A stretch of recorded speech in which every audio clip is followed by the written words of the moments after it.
So you're saying a trans man has the brain of a woman? No. I'm saying that a trans man who identifies as a man will tend to have similar brain structure that a cis man would. And where did you get that from? Look it up. It's literally, I'm telling you, I learned it from my anatomy class when I was 16. And I looked up the fact before I walked up here because I knew that you would ask. Okay. That's not true, but it also doesn't answer the question. So let's try to stay focused on one false claim at a time if we can, because we might get bogged down. Okay. So you said, you actually started by saying that blocking puberty, which is chemical castration of a child, Just one example, yeah. yeah, is life-saving. It can be.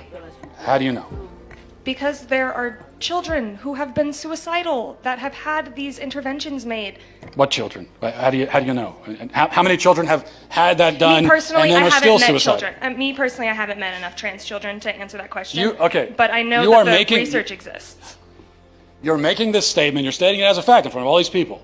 There must be a reason, there must be something that you encountered that led you to this rather radical conclusion that to save a child's life, you have to chemically castrate him. Not every child. No, sir.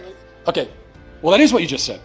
The drugs we give to kids for puberty blockers, so-called puberty blockers, originally are cancer drugs used to treat prostate cancer. They're also used to chemically castrate sex offenders and child rapists. Now we give them to physically healthy kids. You're saying that we need to do that or they will die. And so one last time I'm going to ask you, what evidence do you have of that remarkable claim? I don't think I claimed that every child would benefit from that. Well, no, I didn't say you did. You said puberty blockers you said puberty blockers are life-saving. What evidence do you have for that? They can be. The evidence is the encounters with patients who have had these procedures done, and it has saved I don't want to say it saved their lives, but it has made their lives better.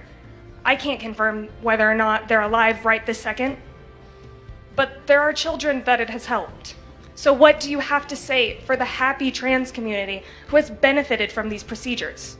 That's my question. I guess what I have to say is that your entire question is built on a whole stack of false premises that you can't begin to even remotely defend. So it's a faulty question from the start.